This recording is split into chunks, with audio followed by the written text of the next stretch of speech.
Peace, peace. Welcome to Behind the Boards, episode 15, which is another DJ joint. And we got brothers in here and a sister in here. And we're going to have a couple more people jumping in as we continue on. We got my partner, Rockoleone.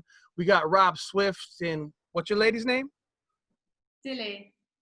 Dilly? How you spell it? Dilly with a D. Dilly, all right. Yeah. DJ Q-Bert, ChumZilla, and my man DJ J1 is in the building. You know what I mean? Shout out to the brothers right here, man. Most definitely, man. DJ's in the fold. Sabotage coming in? Yeah, Sabotage too. I'm waiting for Sabotage. But yeah, we're gonna start right now. Let's take it back to the beginning of the whole thing. I'm gonna go through y'all brothers. Rob, man, what was your inspiration to even start DJing, man? Like, you want to answer that? So my inspiration, I gotta give credit to my father. My father was my first example of what a DJ does. I used to help him lug his equipment, my brother and I, to churches, halls, all over the tri-state area, and I used to see him make people dance, and that was just like an amazing power that I felt my dad had. You know, he could get people to move from one part of the room to another part of the room by the music that he played. So that was my first example of what a DJ is. But I would say my brother probably had more physical influence on me because my brother actually was a part of that first wave, that first generation of hip hop kids immersing themselves in b-boying and the graffiti and the rhyming and the DJing. And, you know, I was younger, so my brother had to take me everywhere that he went. And being forced to pretty much babysit me, I was exposed to this amazing culture in an organic way, you know, like firsthand. I have fond memories of going to friends' houses or my brother's friends' houses, and they'd be talking, and a friend of his, this guy named Ishmael, I remember he was a graffiti writer, and I have this like picture in my brain that will never leave of Ishmael and my brother having this conversation, and Ishmael was like writing a piece as he was talking to my brother. So seeing stuff like that as a kid was just super influential. And at one point, I just decided I didn't want to just spectate. I wanted to take part, and I asked my brother to teach me how to DJ, and the rest is history. nice. All right, Q-Bert. Yes, sir. My story is the exact same story as Rob's. It's just that my father was a carpenter, so he would make stuff. If I needed like a DJ stand, so like I said, hey, why don't you make an octagon so I could fit all my homies when we practice Mixmaster Mike, Shortcut, D-Styles. We do the Invisible Scratch Pickles, and we all practice together. And my dad was a carpenter, so he made everything. Like I want this keyboard to be on the wall, and he'll make it. But it's pretty much the same story as Rob's, just all the b-boying culture and blah, blah, blah, all that stuff. So Rob, have you actually ever been to Q-Bert's spot? I have, but I've been to Q-Bert's house. This is your home, right? Oh, you're talking about the old house, long time ago. Old house. Yeah. I have, speaking of fond memories, when in the 90s, when it was the X-Men, myself, Mr. Sinister, rest in peace, Rock Raider, and we toured, you know, the country, spreading this amazing art. A lot of the spots that we would hit would be all up and down the West Coast. And whenever we would arrive in San Francisco, Q-Bert would meet us at the airport, pick us up, take us to his house, and we practice and eat and just do the shit. So I remember Q's house, like, it wasn't Q's house, it was Q's mom's house, you know, his parents' house. And we'd go have this. I've uploaded video of us practicing with Q-Bert and Mike and Shortcut. It was a little room. Dude, how many square feet was that room? Oh my God, that was like, damn, how big was that? It was like a closet thing. My dad had. It was like literally like a walk-in closet. Yeah. Right? But Q fit a whole bunch of turntables in there and records, and we crammed inside there and would just practice, man. And I have, man, such great memories of those times, man, because like now that we're more established, it's a thing where like we don't have as much free time to connect. But back then, man, we were just struggling and hungry and all about practicing together. So yeah, man, going to Q's house in San Francisco was like almost like a pilgrimage. You had to do it if you were in the Bay Area. Nice. Dilly.Rowe, what was how did you start? How did you get into it? Well, I've always enjoyed music as an art. Like I played the violin and piano and saxophone as a kid. And so I've always seen music as something with all the genres and like just taking it from a zoomed out perspective. And then I went to college and I met Rob and he was doing a DJ class. And I thought, you know what, that sounds quite fun. And like doing music technology as opposed to instrument, like just pure instrument playing. And yeah, I really gelled with it really quickly. And there's something that really connected inside my brain with DJing, and I've really enjoyed the whole journey ever since. Like being able to improvise and scratching was a complete contrast to like the classical music that I grew up on, which is very formal and structured, or at least the way I was taught it when I was young, you know. I think as you get older, you can explore more with it.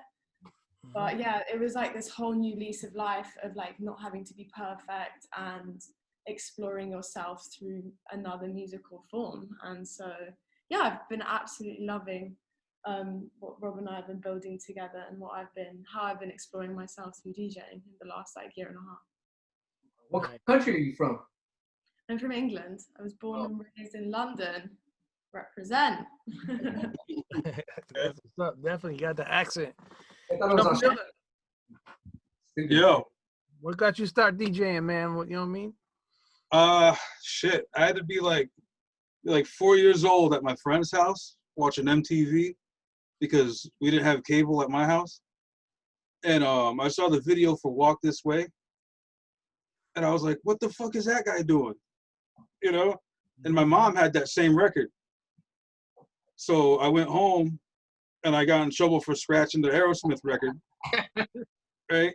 But it wasn't until like years later that you know, I would start hearing like DJ scratch on EPMD records, Premiere on the Gangstar records. You know, like those cuts were just so precise and they sounded so fucking dope.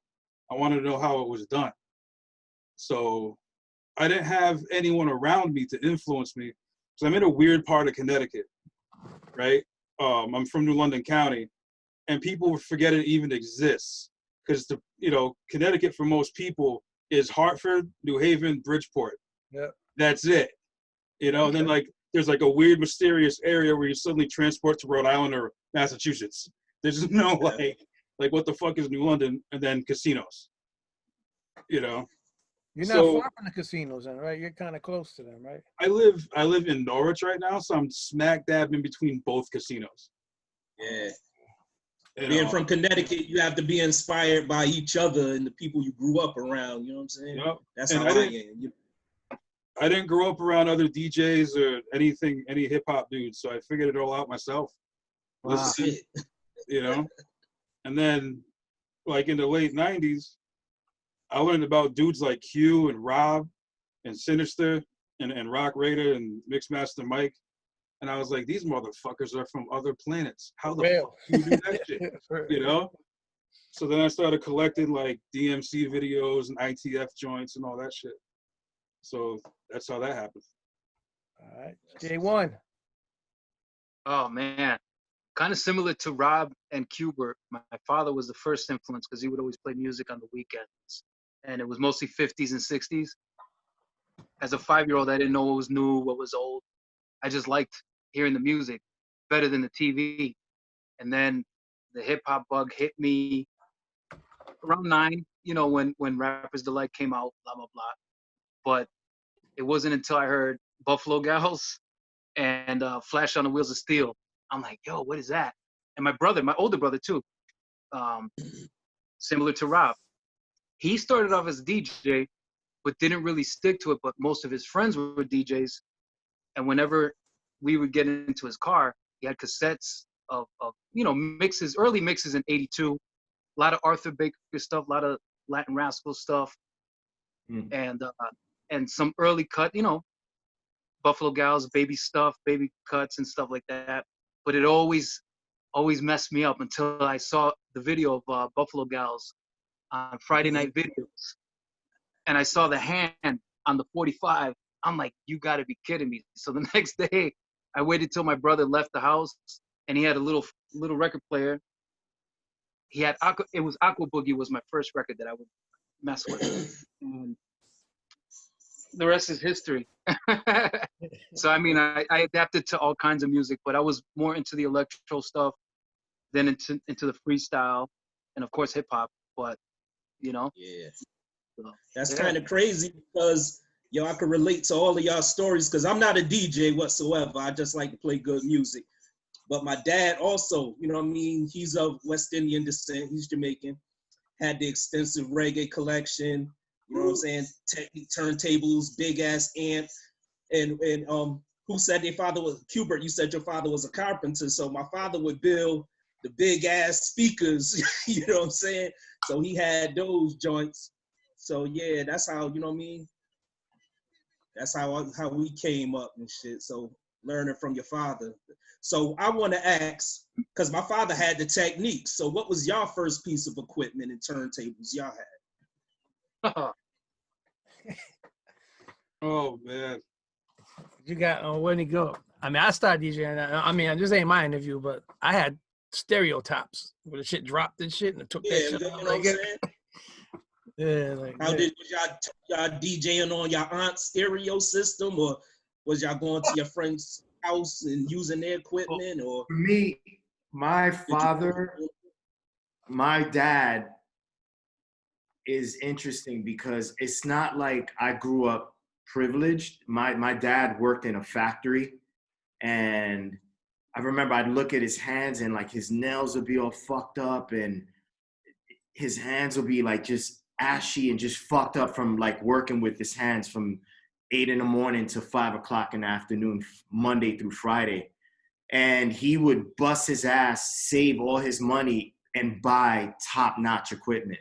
So although I wasn't privileged as a kid, in the sense that like I grew up in a 1-bedroom apartment, rats, roaches in Queens, New York City, I was privileged in that he would save his money and buy the best equipment, So he started off on a Technique 1300 and a Technique 1600. And at the time, those were good turntables.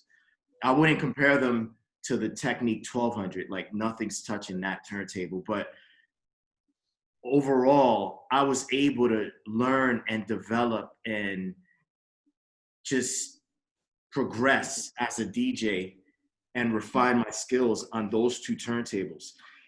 As far as a mixer is concerned, he had a GLI mixer, and for a fader, opposed to having a switch that moved from left to right, he had a knob for a fader. So I learned how to do like stab scratches, baby scratches, forward release scratches using a knob. It was like a rotary knob. So opposed to clicking a fader off and on, I'd have to like twist this knob.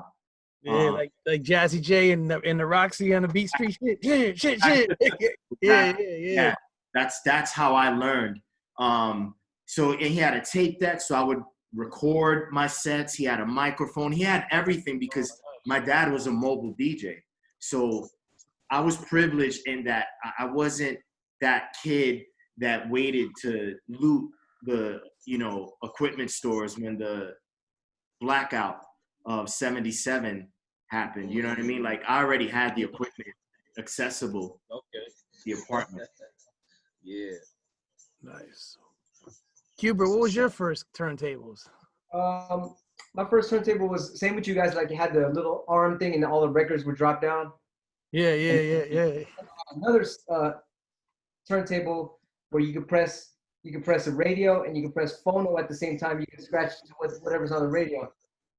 And then with the other hand, you can press record on the tape. It was like a component system. Wait a minute. What'd you just say? You scratched what was on the radio? Okay, look. See, okay, you got the component system. You can press radio, and then you can press phono, and then you can scratch whatever. Oh, okay, I got you. You can scratch with it. Okay, Yeah, yeah, yes. yeah. That's You, okay. you were thinking of the replicator. Not that advanced now. I mean, what? Before I go, Jay, what was your first turntables? Well, it started off, an actual turntable was the SLBD1 technique. It was a straight arm, bought it off of Nico. No, not What up, one of Nico? Nico's friends. Yeah, one of Nico's friends in the neighborhood. He had that and the realistic mixer with the little fader. And but before that, I practiced on a Emerson record player at the time, and I was just learning the knobs, and that was one of my biggest hindrances for doing that, because I ended up just practicing with my right hand, and that was, yeah, that was a bad thing that happened. But and I was too, and I was so used to it that I got lazy to the point where I didn't practice with my left hand. So, word of advice: practice with both hands. ChumZilla, what was your first joint? The first actual set that I had after fucking up my mom's record player was a pair of Gemini BD10s. Okay, Gemini. I outgrew those things quick, but I still have my first set of techs that I still use to this day. First and only set. Woo. That was my first official turntable. You ever saw them MCS joints? Ah, Damn. And it was a realistic mixer that only had the up and down shit. You know what I mean? The Radio Shack shit. But those are MCS joints. This is like 1986. You know what I'm saying? Like, boom, there was a. Yeah, that. This I was remember those. this was my first real mixer. Yeah, I remember that shit. I remember that joint. Backmaster. Dude, now you try to move the fader, and it's like, Yo, like your fingernails would get caught on the little side of the fader where the Oh, how nail. yeah. Yeah, right, yeah. Remember that? The Newmark came out with them joints. Yo, Q-Bert, the invention of the crab. How did you come up with that shit? I need to know, man. Okay, so there was this guy in the DMC called oh man, what the hell is his name? He's gonna be mad at me, but he was tapping the fader like this with two fingers. And I said, well, why don't you just use all your fingers, but instead of tapping, why don't you just rub it across the fader? And so me and Mixmaster Mike, I first showed it, I came back from Japan and I showed it to Shortcut and DJ Disc. And then we had no name for it. Then me and Mixmaster Mike went to Lebanon, and this lady goes, what do you want to order? I forgot the accent, but we said we want some crepes. And she goes, oh, you mean crepe? And we were like, damn, we're gonna call that scratch the crepe scratch. And then after a while, nobody could pronounce it, so it turned into the crab scratch. That's all. XL, DJ XL was DJ XL on the DMC was tapping the turntable, the fader, and it was called the twiddle scratch. Right. No, it's dope. Yo, them new needles that you don't gotta put the needle over now that you put in the Phase. Phase. Yeah, is that who did Jazzy Jeff come up with that? Who came up with that? Nah. Was it just a company that came up with it, or French company? The MWM. I just bought these and shit before when they were, I got two of them shits because I made sure, like, you know what I'm saying? Because they don't sell them no more. So I was like, I'm buying two of them shits. Like, yo. Oh, you can find the gold ones too.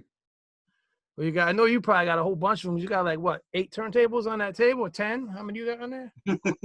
8. And I know you probably got backups over there. And I'm like, yo, that's crazy. I watched both you guys on the Scratch movie. That was dope. You know what I mean? And we did another DJ behind the boards. Like it was like our 5th episode, and it was with Grand Wizard Theodore, and we had Cool V and Tap Money and Grandmaster Kaz and other people. It was dope. You know what I'm saying? And this is like another version of it. Of course, other people ain't come in yet, but this is still dope with y'all. Just having y'all in here, you know what I mean? I mean, Q-Bert and Rob Swift, and I mean all y'all. I mean, it's dope. Do you guys practice on the daily? Like, do you get up do you like wake up and you guys practice? She does. I try to. I think it's good to like commit time every day to a passion or a dream. Like, regardless of what you're trying to do, consistency every day is gonna get you further than like 3 hours once a week. But, It's like working out, right? It's a mental. Yeah, but obviously, like, I'm still growing my skills, whereas like Rob is probably decades past that point. But yeah, You got a good mentor right next to you, so that's like boom. Man, I wish I was DJ. I mean, not the same like you, but next to him, like he showed me how to DJ, and like that would be dope. You know what I mean? Like any of y'all. I mean, J1, I known J1 since the early '90s, and he's been doing it since back then. And I know he's been doing. He used to come to my. I used to do the radio show. He used to come in there and just rock on my radio show. You know what I'm saying? And Jay was at the thing.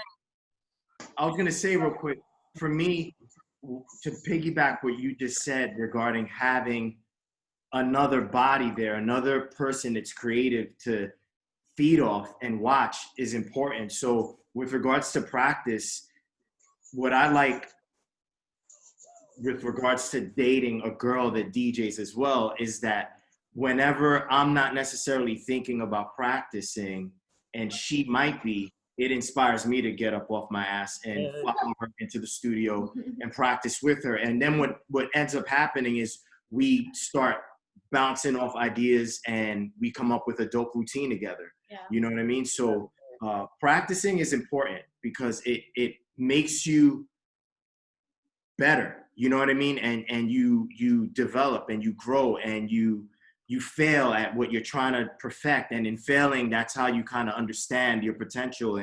And when you do land that scratch or that beat juggle, it's just an amazing feeling, man. So if you're a DJ and you're not taking practicing serious, then you're not really gonna fulfill your potential. So do you still in this COVID times, Q-Bert, do you still have people come through and you guys still rock out together, or? Sometimes we'll do like a turntable TV thing, and my homie MCUB, he'll come through and we'll just joke around and whatever. And then somebody's be like, let's do a live stream. And I'll be like, all right, we'll do a live stream. And, you know, but I always get at least an hour of practicing a day. Even if I don't like it, I'm like, oh man, I have to do this. And then, you know, it's like a wave, right? You got good days and bad days, good days and bad days, good days and bad days. So on the good days, it's like you can flow. On the bad days, it's like, oh man, I'll just work on technique. So. What keyboard is that behind you? Over here? Yeah, what is that? It's just an old ass Moog, multi-Moog. Oh, it's the original John, right? One of the original Johns. Because I see the MPC 62, the joint Primo was using for a long time and shit over there and shit. And you got the keyboard. I come back because I just remember watching y'all doing the in scratch and y'all just killing it around each other. I'm like, that is super dope. You know what I mean? Like, y'all just making music all around at the same. So I asked Rob if he ever went over there with y'all. That's fucking dope. You know what I mean? And I know the executioners, when y'all was doing y'all thing, y'all was rocking together in the same. I remember watching when y'all went to the spot and you were doing it. Rest in peace to Rock Raider. He is very fucking dope too, man. He was very fucking dope. You know what I mean? Yeah, man, damn. So Rob, I actually seen a video. Sorry to cut you off, Stress, but I seen a video of you like an instructional or like some type of class you were doing.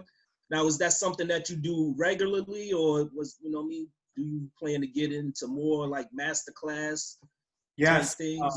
I do teach. I feel like, you know, this art has given so much to me, and it's the reason why I'm sitting in front of you guys right now talking about what I do in my history is this culture and the art.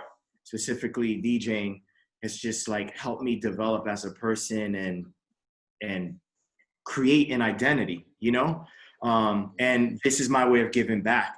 And with regards to teaching, I gotta give props to Q-Bert. I don't know if I've ever done this publicly. I'm pretty sure I have, but I probably have never said this to Q-Bert personally, but being that he's on this little stream, I gotta give props to Q-Bert, man, because there was a time where DJs like myself were more secretive about our techniques and what we knew. And we were not teaching anybody except for our immediate circle of DJ friends. In my case, it was the X-Men, Rock Raider, Steve D, Dr. Butcher, Johnny Cash, Diamond J, Mrs. Sinister.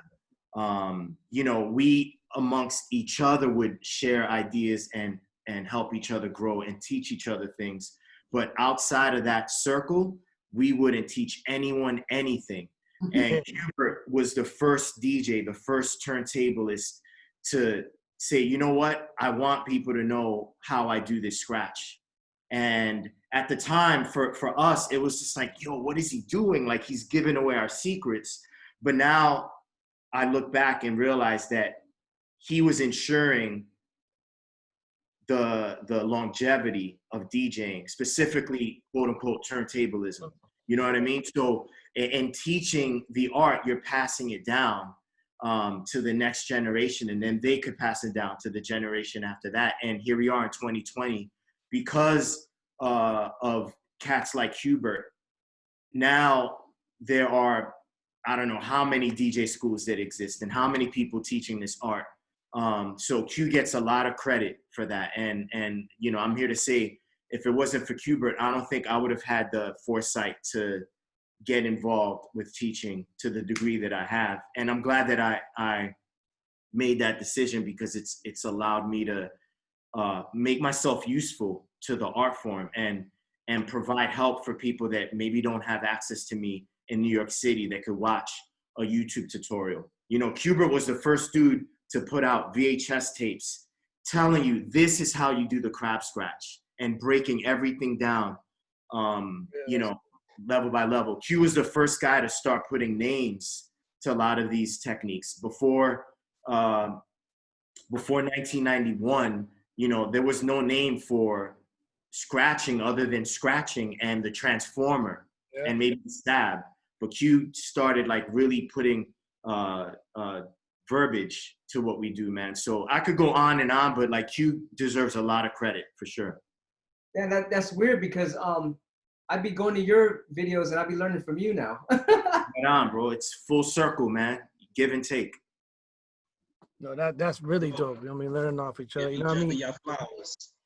For real, yeah. Like you said, wow, y'all here. You know what I'm saying? Like, and hopefully y'all here for a long time. You know what I mean? For real. Do you guys ever do any? Do you make mixtapes? Or you know, I mean, I know it's not called mixtapes now, but do you guys still do that, or? I think it's still called mixtapes. I don't know why, but it's still called that. Maybe because it's a recording, tapes are recording. You know what I'm saying? Like, yeah. So, Big CDs and playlists now. Not even CDs anymore. Seeing that you got all that vintage stuff behind you, Q-Bert, do you use Pro Tools or anything that's computerish, or? Like Pro Tools, I use that at the end, but it's mostly because there was a time when Craigslist and eBay just came out, and I was thinking, okay, how are these producers making all these sounds? And I started collecting every drum machine that was 16 or 12-bit, and I got all this equipment that was cheap at that time. Now it's like a MPC 3000 is like $3,000, and back then it was like, you know, you can find it on Craigslist for like what, $500. So I was collecting a single drum machine that was like, you can make it the drums sound real dirty. So I got lucky. So sometimes I'll just be like, today I'll come out the hat and be like, I'm an MPC 2000 and I'm gonna make the snares on a SP 1200 today, that type of shit. So I'll be like mixing it up, and then I'll throw it into Pro Tools at the end, and then I'll scratch it on the turntable. So it's like you got a third layer of it too. Nice. Yeah, that's definitely. So you have a SP 1200 in too, no? Yeah, I got the limited. Let me show it to you. I'll go over there. All right. Them joints are like $4 or $5 grand now to get them joints now. Like, yeah, it's like I got this one right here. This got the room. Oh shit. Oh, you see, it got the special limited edition one. Oh shit. Nice. That's original. That's the original one, or that's the second one? This is the second one when they had the last final stuff, but it still got the number on it. If you can see the number right here, that's because there's different 1200s that sound shitty, and then the good ones have this number on the 7030. Yep, nice.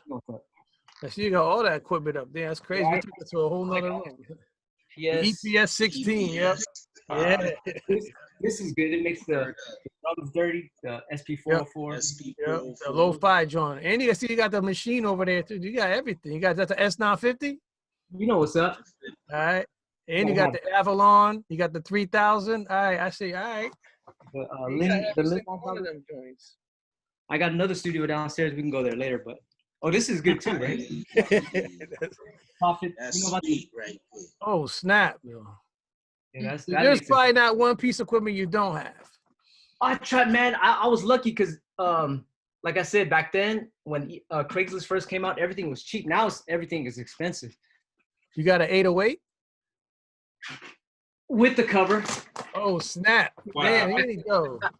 You got a museum. You got a museum in your joint. That's what you got, man. Word, like. That's why I was wondering when Rob said emu. Yeah, it's like a 950 Q. That's the joint that Ferris Bueller's Day Off and shit, right? Where they're doing that. You know what that. Yeah. Fair life. Wow. See, I ain't even peeped that in Ferris Bueller. Yeah, you know when he had the snoring and shit, remember he had the fuck, yeah. Like Oh yeah, okay. All right, that's the my man Fred had that. That's the Prophet, right? That's what that is on ASR. Yep. A Lin 9000 too, downstairs. Oh snap. You already know what that is. Yep, that's the Primo joint too. I went to Primo's the headquarters and he had that shit in there. I was like, yo, that. So you got the S950. You got everything. Yes, I got lucky. It was cheap back then. Now it's expensive. I'm like, damn, I should sell some of it, but I don't want to. No, I keep it because in the future that could be your retirement. You know what I'm saying? Like, for real. Like, wow. So you actually, I didn't know you make beats too. I just thought you was DJing. That's dope, bro. Yeah. You make beats, That way you can have like a different sound from every other DJ. That's dope. That's real dope. Yo, Jay, you started making beats too, right? Yeah, I was just about to go there. You got that machine, was good. I started. I haven't joined the producer's corner yet. It's funny because the machine came in 2014, but the Ableton, a friend of mine gave me Ableton in 2009, and what? It was just way over my head, man. Like, it's like alien technology when you first look at it. Yeah, it was, and I wasn't DJing for a long period of time, and I wasn't doing anything with music. I was doing real estate for a little while, and I came back. I came back out of real estate, and then I started DJing professionally, mobile gigs. And then I started, wanting to do my own remixes and stuff like that. But the limitations was ridiculous, and the learning curve was crazy. So I get the Ableton, get frustrated, mess around with it here and there. Fast forward to 2016, and then a friend of mine showed me, this is what you do, and I'm like, that's it. That's all I needed to know, man. I needed to learn the basics of looping and stacking and blah blah blah, and then from there, if you DJ, I'm still learning. I mean, that's a never-ending process. But now what I do is I incorporated it into my DJing, where I create mega packs now, where I create edits for other DJs, really, who are mobile DJs. So I do a lot of intros, outros, acapella outs, create my own acapellas. My own remixes, stuff like that. Yeah, and I really don't use the machine that much, but when I do, it's like a rabbit hole. You go in there and you start messing with sounds, and it could get a little bit crazy. But yeah, Ableton is definitely my main go-to, and I spend hours editing, man. Like, and I learned how to do multi edits, like the way they used to do it in the freestyle with tape edits and all that stuff. And that to me was like, I was always fascinated by the how the hell did they do that, and I learned how to do it digitally, and that's another rabbit hole, man. Once you start doing that, it's the possibilities are endless. I mean, I got my machine. I bought my machine off of Stress. I have Ableton Live 9. That shit out. So I was like, I got this. On Ableton. I can't warp for shit, so I use it more so for like tracking and recording vocals and stuff like that. Warping was the challenge, but now it's like, I basically lose sleep thinking of ideas a lot of times, which is another kind of a bad thing, because I'll be in the middle of the night, man. Sometimes I'll just wake up and I'm like, yeah, I just want to like get on the computer and just, so that's like my new addiction that I've had in the last 4 years. But like in the last 2 years, especially now with the pandemic, forget it. I'm editing all the time. So, Thank heavens for home studios, man. Yo, Rob, you make beats too? Yes, sir. What do you use? I use the EMU 6400 and the MPC. Oh, yeah, you were just talking about that earlier, yeah. Yeah. Yeah. Out to the EMU. I know Chump. I know you make beats. What are you using? Yeah, I'm in Ableton, man. Yeah. Fully contained in Ableton. That's right. You were showing me the buttons. That's right. Yeah. Yeah. Yep. No turning back. No, that's That's definitely what good. it is. That's what it is. Okay, so you're coming to DJ. May I ask Rock, was you doing your teaching? What do you want to tell somebody if they want to start DJing? What should they start thinking about on their first move before they start? I think the first thing an aspiring DJ needs to think about is the motive behind their decision to DJ. A lot of people in this generation of social media want to pick up DJing because they think it's going to make them more popular or it's going to increase their followers on Instagram. And if you're doing it for those reasons, you're not going to get far, in my opinion. I think DJing, to find yourself, to discover yourself, to develop as a person is a good reason. That's a good motive, you know, and if your motives are pure and genuine, then you're going to grow organically. You're going to get better naturally.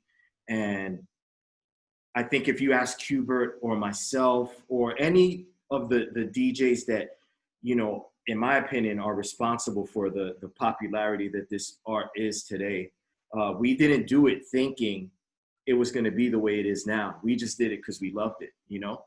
And it all kind of just naturally went in the direction that it did. And now DJing is this like $1 billion industry.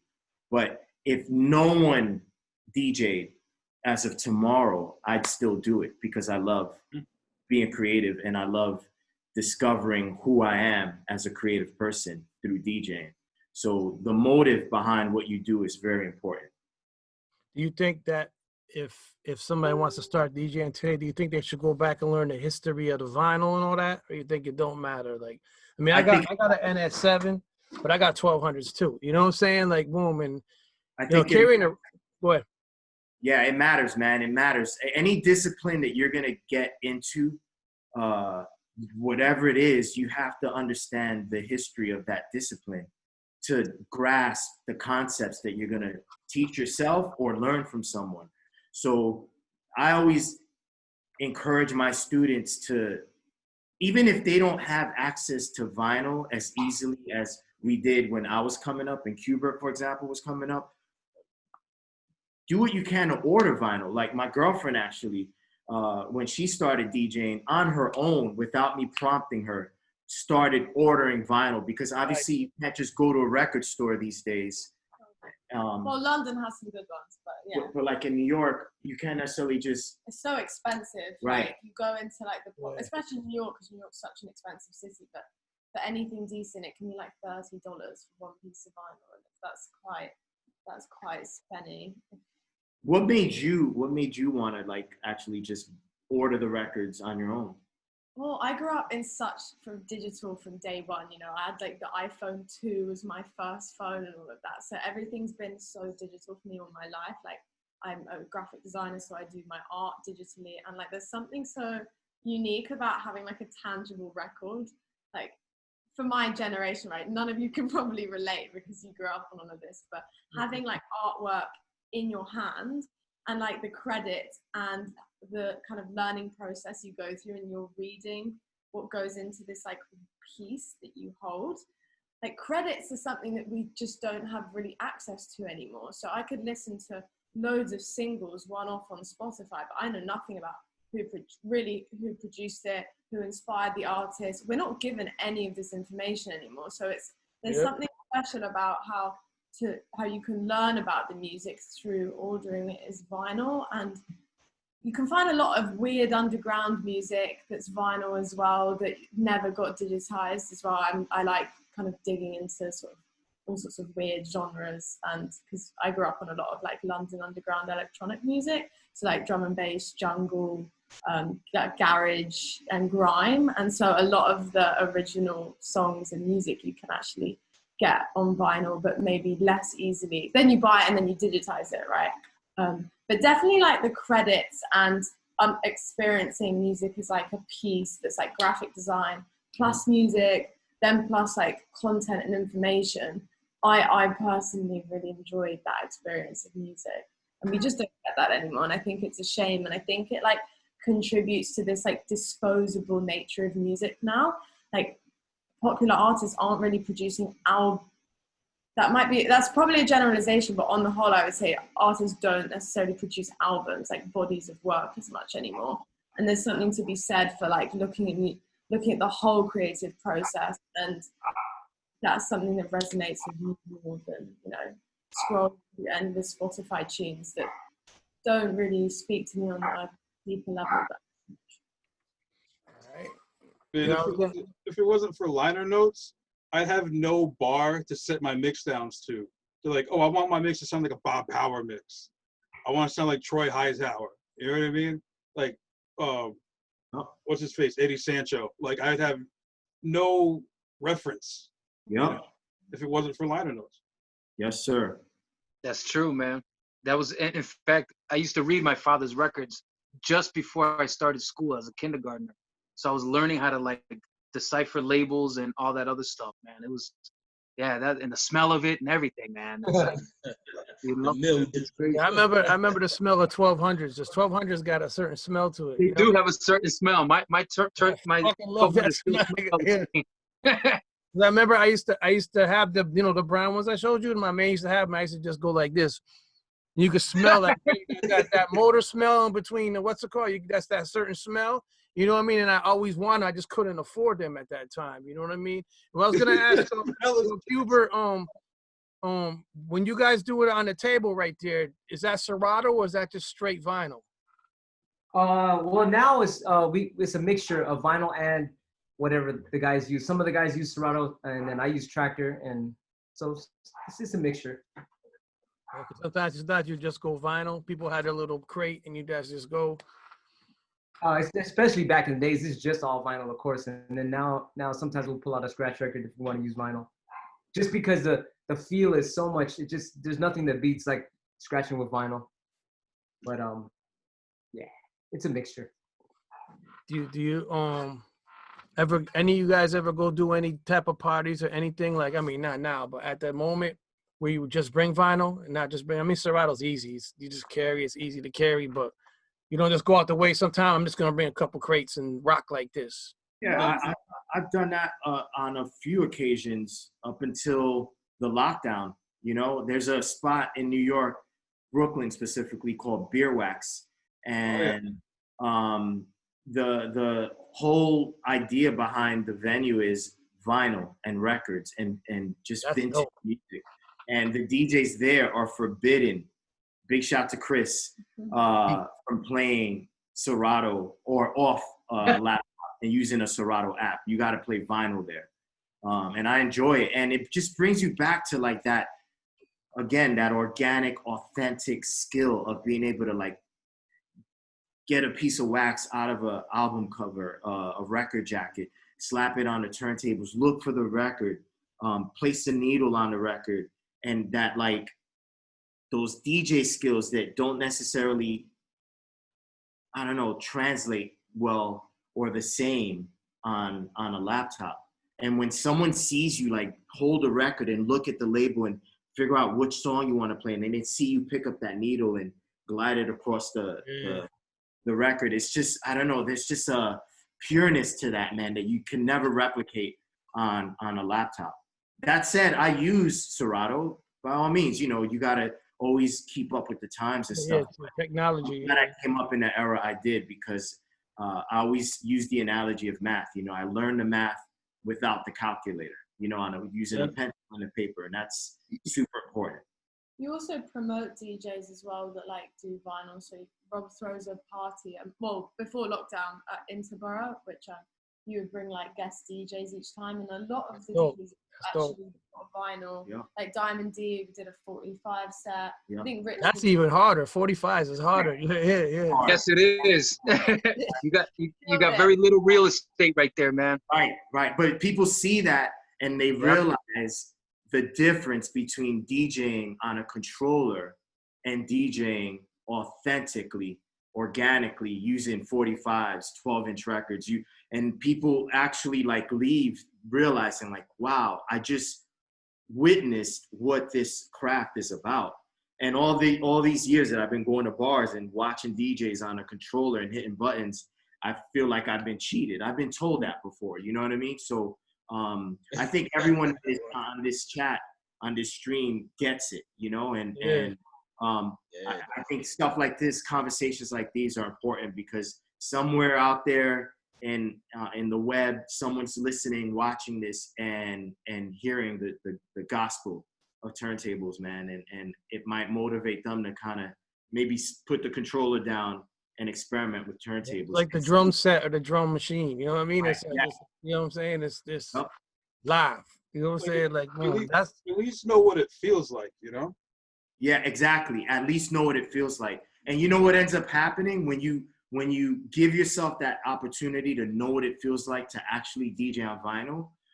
At least I can't speak for Q-Bert, for example. I know Q-Bert's a teacher of this art, but speaking for myself, my experiences with students has been when they give themselves that opportunity to see what it feels like, they've realized like, oh wow, like I have a power and I'm like experiencing myself in a way that I don't on a controller.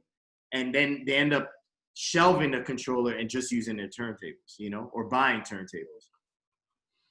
Even like sampling, it's like sometimes I'll sample from digital, but it's just funner to grab a record and you get all the artifacts and all the dust and it sounds better going into the sampler too. Exactly. Get that real authentic sound, like the vinyls. Yeah, because nothing. I don't think any digital don't sound better than vinyl by itself. You know what I'm saying? That vinyl got that sound. You know when you're a little kid and your parents was playing the records and you're like, you know, you hear them drop it on there, and you're like, that It's whole got that body. You know, Yeah. there's body to it. yeah. It's a warm sound, man. All the fucking stuff is left speaker, right speaker, so it's a different feel too. Yeah, I'm in the process of digitizing a lot of my freestyle records, and especially the dub versions, because those were the reasons why I would buy a lot of the freestyle records, to hear the editors just cut it up. Yeah. Like, yo. You know? So to me, the tape edits were the equivalent of what advanced scratching is now, you know, back then.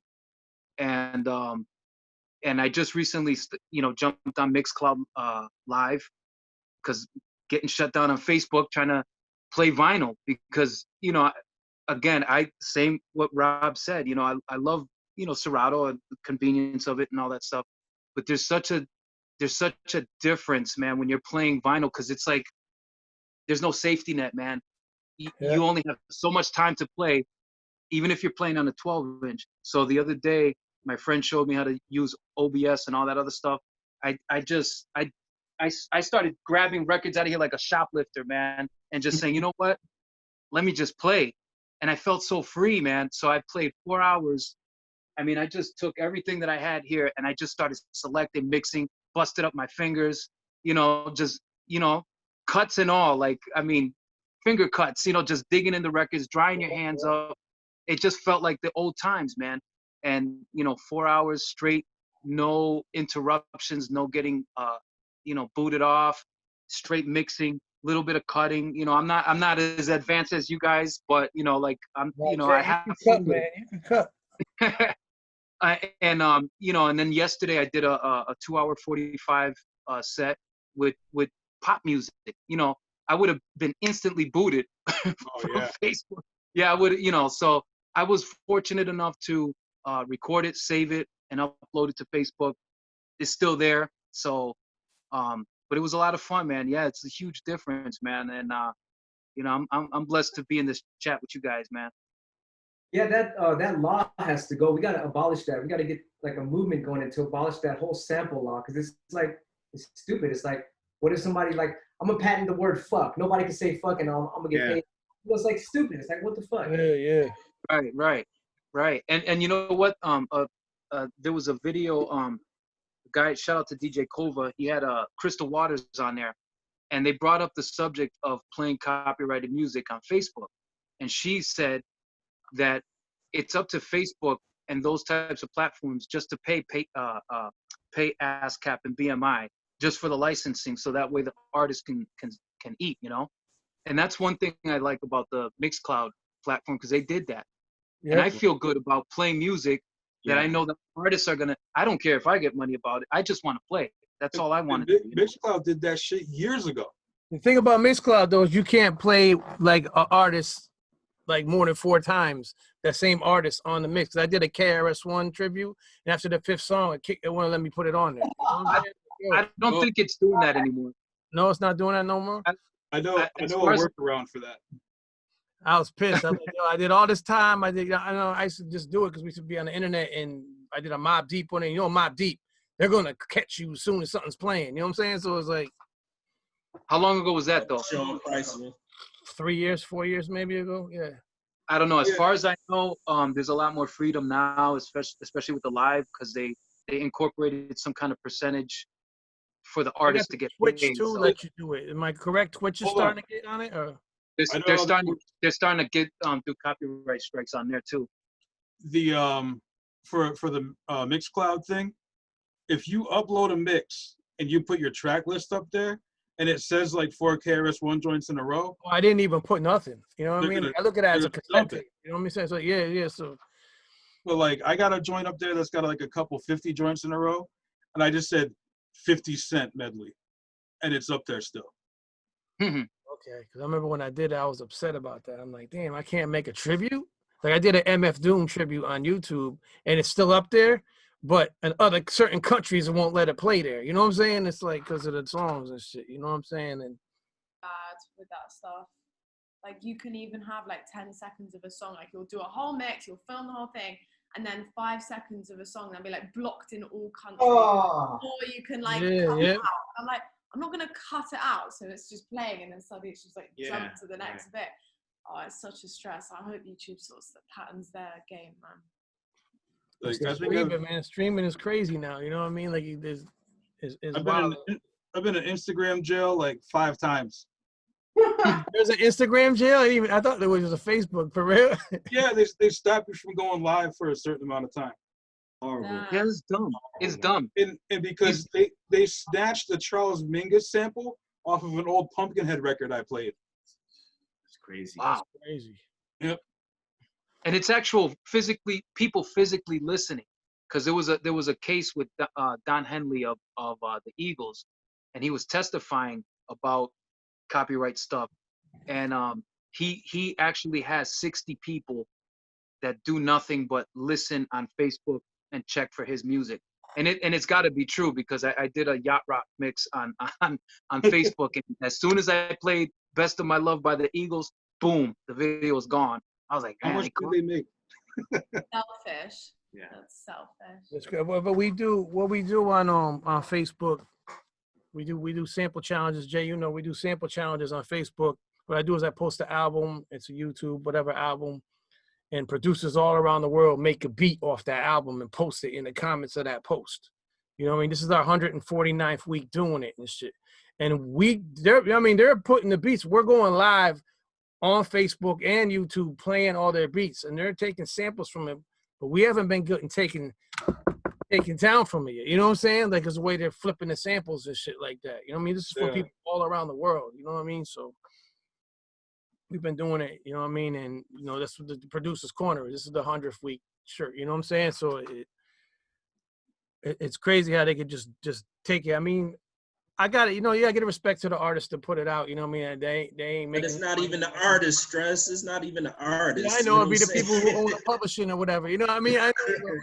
Yeah, but the artist ain't gonna stop you from playing their music. You know. Like I got mad notifications from Warner in my fucking my Facebook. Yeah, they love me too, man. I was like, fuck off, Warner, man. It's definite.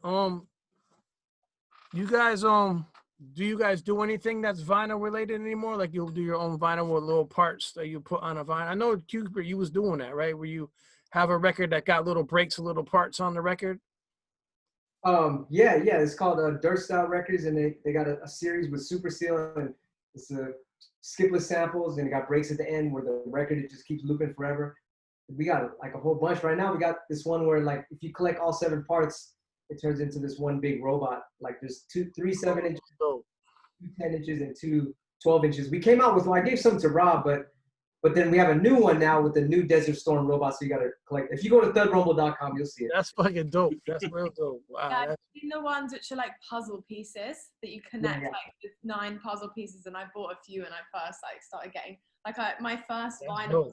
I was like using with the Super Seal. Like I got like the 3D cover of like the Super Seal drum rate. I love those. Yeah, they're so fun. They're such fun. that's brilliant. That's genius. You know what I mean? That's dope. Like for real. Like I still got my bionic booger brakes. Double. That was like the first, I think, battle break. Q? Yeah. The first one was Battle Breaks. Shout out to Mixmaster Mike and Apollo. That was because Simon Harris had some records, but the sounds were too far from each other. Like you scratch a sound and you gotta wait a couple seconds and the next one comes. So Yep. let's just all on beat one after the other, and so that's how Battle Breaks came about. Yo, Rob, I always wanted to know. This is just a personal. If you don't want to answer, you don't have to answer. Whatever happened to the executioners? I don't know what happened. No, it's fine. Man, the executioners. Well, before I answer that, I gotta say it started originally with 4 members: Steve D, Sean C, Johnny Cash, Rock Raider, rest in peace. Okay. Sean C and Rock Raider were neighbors. They grew up in the same area of Harlem, like a minute or 2 walking distance from each other. Johnny Cash and Steve D grew up in St. Nicholas Projects, which is another section of Harlem. And the 4 of them, well, Steve D and Sean were friends, and they both decided to make a crew called the X-Men to battle the Supermen. And the Supermen were the hottest, most feared, most respected DJ crew at the time. We're talking late 80s, early 90s. The Supermen featured Clark Kent as like the front man. Clark Kent, you know, he's produced joints for Jay-Z, Biggie. At the time, he was like the hottest DJ. Dana Dane's DJ, original Dana Dane's DJ, right, Clark? Right, exactly. DJ Scratch from EPMD, Richie Rich from Third Base, Plastic Man, who DJ'd for Moni Love, Tone Be Nimble, Aladdin was a Superman as well, Miz was a Superman. So they were just like the crew at the time. And like any, you know, typical macho, you know, kind of like male, alpha male kind of sort of deal. When, for example, like when you get to, like when you in high school, whatever, I have memories of like friends of mine that would tell me, yo, I'm going to beat up the most popular kid in the school so I could get my name or my rep up. You know what I mean? So it's kind of like the same sort of deal. They wanted to battle the Supermen to establish themselves as the crew. A battle never took place, but what ended up happening was as Steve started to compete, he would meet other DJs that he respected and felt had talent. And they met up with Diamond J in 1990, Exotic E, rest in peace, put them down. They met up with me in 1991, and they put me and my mentor down, Dr. Butcher. I ushered Mr. Sinister into the whole fold and Total Eclipse. And by 1997, it was basically Total Eclipse, Rock Raider, myself, and Mr. Sinister as the face of the X-Men. And we ended up landing a deal with Asphodel Records, which was an independent record label. I remember, I got the record. I got it. Right, Yep. from the Bay Area. They put out some of ISP, Invisible Scratch Pickle's music as well. So we landed a deal with them, but their lawyers were afraid that we were going to get sued by Marvel Comics. So they convinced us to change the name from X-Men to something else. And I had come up with the name Executioners, and the guys liked it, and we used that. And if you Google or do a search for the first single on that Asphodel's Expressions album, you'll see that the first single is under the title X-Men. And then once we released the single, they were like, yo, we can't chance this. We're worried that Marvel might come after us, so you guys are going to have to change the name. And after that, then you see Executioners. But I think, you know, that's kind of the backstory on how the group started. And to answer your question, what happened to the Executioners? what happened to any other group? You know, Rolling Stones, the Beatles, A Tribe Called Quest. You know, like you get a group of kids together that don't have money but are super creative, and it's all good and it's all fun, and you're making music and you're having this amazing time. And the minute you start putting money into the fold, into the situation, it affects the dynamic that you have with your friends. You know what I mean? Because now you're going from friendship to business partners, and money seems to always divide and conquer. And I attribute a lot of the changes that went on in the group to like us having to be businessmen and not knowing how to deal with each other on that level. You know what I mean? So there came a time where, you know, dudes was, for example, Sinister started partying too hard. You know, like the more money he made, the harder he partied. And that was affecting the group dynamics. And, you know, Sinister will tell you that himself, you know? Pressure from our record labels, you know, for example, the first album, Expressions, it was us in the studio and the label had nothing to do with the creativity. By the second album, now we're signed to Loud Records and we have an A&R. Yeah. Right, you know what I mean? So The MOP joint on that album, though. I'm sorry? The MOP joint on that album, though. Oh, I mean, thank you, man. Appreciate that. There's a lot of joints on that album that are amazing. Let It Bang, Rock Raider produced that with MOP. We got a song with the Beat Junkies. We did a song with Dan the Automator. Dan the Automator is a legendary producer, Handsome Boy Modeling School, did stuff for the Gorillas, worked with Q-Bert. He produced a song on the album. But I'll be candid with you, man. Like, the thing that I felt bothered me about that album was the album had a ton of features, but I don't feel like it really helped showcase what the executioners were about. Like these 4 DJs that were just nasty on turntables the way the first album did, Expressions.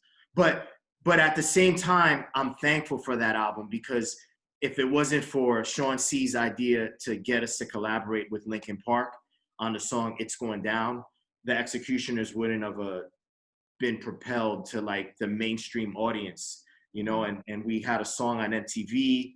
We were on K-Rock Radio. We were opening for Linkin Park, touring with them, and that just put us on a completely different level. But here's the thing.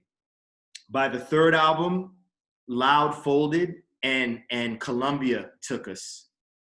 Columbia Records took us. So it's like we just went from one label that was hip-hop, had Wu-Tang, Mobb Deep, Exhibit, Big Pun, to Columbia, and they had like Beyonce and all these like, like they had Nas, but they also had Beyonce and like all these acts that like were just on a completely different level. And I feel like what happened was the group sort of got lost, and because of that, we just kind of like started to kind of go our own separate ways. I left the group in 2004, started focusing on my solo career, but thankfully, you know, Raider decided to put us all back together. And in 2008, we did like a reunion tour of Australia. And yeah, man, we squashed it. You know, we all kind of put our creative differences aside, and we came back together, and we went through the same trip that most groups go through, man. You know what I mean? And at the end of the day, we're still here. We're all kind of like, I know Raider's not here physically, man, but we're all here, you know, still keeping in touch, still trying to like keep the executioners' legacy alive. So that's pretty much what happened with the group, man. What usually happens with that. I was just always wondering. You guys used to put cassettes out too, right? Cassettes of y'all just rocking and shit, right? That shit really dope. Q-Bert, ISP, Beat Junkies, X-Men, man. We used to put our own little mixtapes together, sell them, or sell like a box of 10 tapes to like a record store, let that store sell them, and then, you know, call us and say, yo, we need more tapes, and we go tapes and stuff. And we used to move our own product, man. Like we were like drug dealers, you know, but with music. That's dope. Can you guys officially say you're an artist DJ? Like, you know how like Jazzy Jeff was Will Smith's DJ. Q-Bert, are you officially a DJ for any artist? Cool Keith for that Dr. Octagon that Rob mentioned. Oh, okay. Yeah. I think that's probably it, really. And then Rob? the DJ stuff for everything else, whatever. Rob, you a DJ for Fisher? I know that Rock Raider was a DJ for Lord Finesse, right? Am I correct? Well, at a certain time? Raider DJ'd for Lord Finesse and Showing AG. MF Grimm too, right? Like boom, yeah. And he did for MF Grimm. Right, exactly. Also, a lot of people don't know this. Raider used to DJ for Cool G Rap. Oh shit. Oh shit. That's crazy. Cool G Rap too. I DJ'd for Akinelli. Yeah. Queens, right? There you go, yeah. I'm sorry? Queens, I said Queens. You all day. Mr. Sinister DJ'd for Common. He also toured with Lauryn Hill. And Total Eclipse DJ'd for Organized Confusion. He also toured with Case. I don't know if y'all remember Case. Oh, Touch Me, Tease Me. Yeah, yep, exactly. Case was like this R&B singer, and he used to tour with him. I remember. Yeah. But yo, the cool thing about that was all of us were DJing for artists in the golden era, as we like to say, of hip hop, the mid '90s.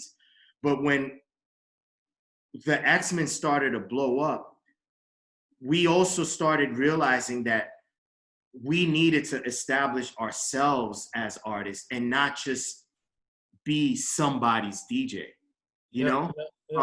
So have your own identity, yeah. Right, have our own identity. And I'm just gonna go ahead and toot my own horn for this, but I remember I sat the guys down and I was like, yo, you know, we could continue to eat off Common's, you know, Sin, you could continue to eat off Common's plate. I could eat off Ox plate. Raider, you could eat off Showing AG's plate. And E, you could eat off Case's plate. Or we could fucking get our own plates and fucking put our own food on these plates and eat for ourselves. And we decide when we eat and when we don't want to eat. And they bought into it. And we literally all told the artists that we were DJing for, yo, we're going to leave and we're going to do this DJ shit full time. And Q knows, like me, Q-Bert, you know, Mike, we all used to jump on the phone and talk about this, man. Like, yo, we all used to jump on the phone and talk about this. Like, we gotta like establish our own identities as DJs because the industry seems to kind of like use us whenever it's convenient. You know, all right, we're gonna shoot a music video. We'll stick the DJ in the background so they kind of see turntables. But the rapper's gonna be the focus. And you know, we just got tired of that shit. You know what I mean? So we decided like, fuck that. We're gonna create our own identity. We're gonna create our own scene. And we started like touring by ourselves. Invisible Scratch Pickles, X-Men, Beat Junkies. I post a lot of the videos up on YouTube, and you see us like 3-4 hour show with just us cutting, no rappers, nothing. That's dope. You know, so you know, as much as I say that, I do appreciate the experience that I had DJing for Akinelli. I learned a lot about the business. I learned a lot about how to carry myself on the road, how to track a promoter down and make sure I get paid. You know what I mean? Like shit like that I learned by touring with Ak and understanding how he carried himself and how he ran his business and all that. But at the same time, I knew that there was more to DJing than just being somebody's DJ, you know? Yeah. Yo, Chump, you're Apathy's DJ? Yeah, DJ for Apathy. What's up, Connecticut in the building now, yo? That's what I always thought. I'm like, yeah, if I know you DJ, I see you on the Instagram doing your thing. That's I'm gonna get this my brother on here. Yeah. Definitely. What up, Doc Spliph? Yeah, what up? Salute y'all. Definitely. Yeah, that's crazy. Just thinking about you guys, it must have been like 30 years now, right? Like near 30 years you guys been doing it now, right? Like that shit is crazy. Like, you know, I was watching when where Mixmaster Mike was talking on Scratch. I think he was saying when you teach Q-Bert something, you gotta be careful because he's gonna take it to a whole nother fucking world and shit. But he said he believes you hear like aliens or something. He like with the music. I remember I saw that shit. Yo, that movie Scratch, and then it's just, you know, it's been out for a long time, but it was mad inspirational. My man first showed it to me. I mean, that's like what, like 25, at least 25 years old, right? 27 maybe? 20 years. 20 years? It was 2000? It came out in what, 2000 or 2001? You're right, 20 years. Damn. It's 20 years old. And I mean, I learned from just that too, you know what I mean? Because I come from the era with Jam Master Jay and Jazzy Jeff, you know what I mean? Like, boom, and you guys watching that, I'm like, oh, shit. And you guys, like, I think that movie made a big difference. Like, you guys, the whole, all y'all, like, the Executioners and Q and all y'all, Mixmaster Mike and the Scratch Pickles, all y'all just, if it wasn't for y'all, I don't know if the DJ thing would still be like exciting as it is. You know what I'm saying? Like, you guys really took it, you know what I mean, to the East and West. Like, it's crazy. Like, and to see you guys rock together too, because I know you was probably in that times when they was doing that stupid East-West problems with each other, and you guys like, fuck all that shit. We just rocking. You know what I'm saying? Like, you know what I mean? And that's dope. I salute y'all for doing that. Because as I was a DJ, I was a breaker DJ, but you guys DJ levels up. You know what I'm saying? Like, bring it to other people. I mean, it was DJ Scratch and, you know, like you said, Richie Rich and all them Jazzy Jeff, and they took it to them levels, and then you guys took it to the and then you got invented the Scratch. Now you got that trademarked? Is that trademarked? Like, your Q, is that trademarked? You got that trademark where you own that shit or no? I used to be like, yeah, I invented this, I invented that, and then later I listened to this guy Lee Scratch Perry from Jamaica, and he was like, nobody invents anything but God. So it's like, all right. I mean, you gotta get Jazzy Jeff for the transform, right? I know him and Cash Money and Jeff didn't even invent that. How about that? For real? Now let me know. I don't know. Is it? I don't. Tell me a story. Tell me history. I don't know. Like, that was a guy named Spinbad. Spinbad. Then I heard Lightning Rich. Nah, it was Spinbad. It was Was Spinbad. it a Philadelphia DJ? Yeah, another Philadelphia DJ. But the thing about it, the reason Jeff gets a lot of the credit for inventing it is because Jeff was the first one to like debut the Scratch. Put it on a record and shit. Yeah. Well, do it before he put it on record. Jeff did it live at a club called Union Square in Manhattan, 14th Street. Shout out Union Square. And back then, you didn't have Instagram or YouTube or any of that. Yeah, right. So him and the Fresh Prince did a show outside of Philly for the first time in New York City, and a radio show by the name of The Rap Attack featuring Mr. Magic and Molly Mall were there doing a live telecast of the concert. And I remember hearing Fresh Prince, Will Smith, and Jazzy Jeff perform. And during the performance, Jeff did the Transformer for the first time. So we, outside of we, meaning like New Yorkers, people in Connecticut, people in the tri-state area, were hearing this Scratch that they were doing in Philly for like probably the last, the year prior to that. We were hearing it for the first time, like, yo, what is this Scratch? And this dude, Jazzy Jeff, and he's amazing. So we all thought Jeff invented it, but I always thought you just taught me some new shit. For real. We realized that it was this guy named Spinbad, but. I heard, what about Cash Money on Scratch Into the Funk? Oh my God, Scratch Into the Funk is you could YouTube it right now.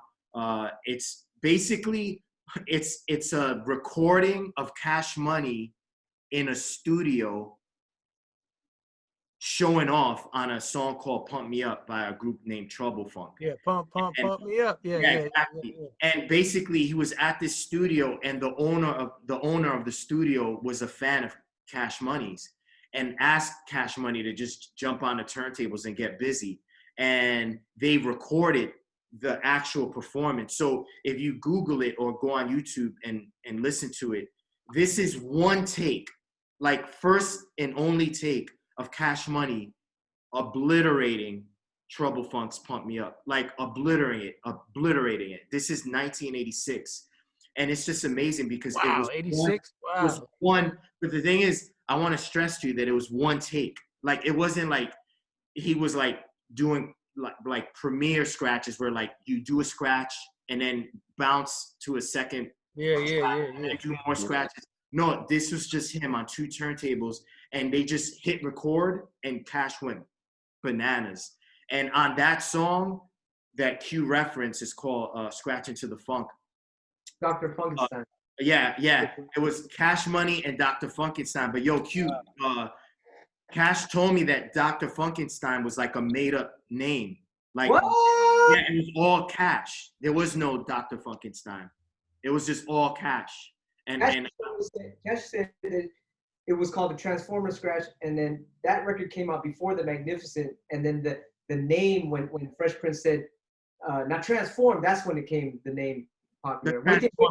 Who's telling the truth first?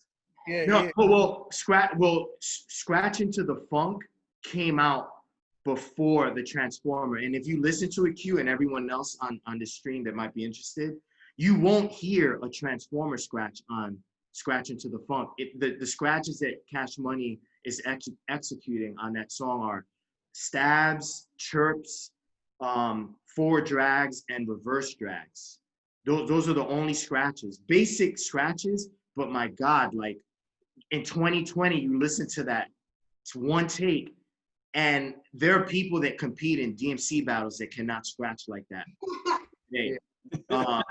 And then after that, Jeff came out with the Transformer. And if you listen, and then if you listen, Q, to like other songs that Cash put out after, like Where the Party At on that album, then you hear Cash doing his rendition of the Transformer. But how about Tap Money with a steady beat when you go, did that come out? That came out after.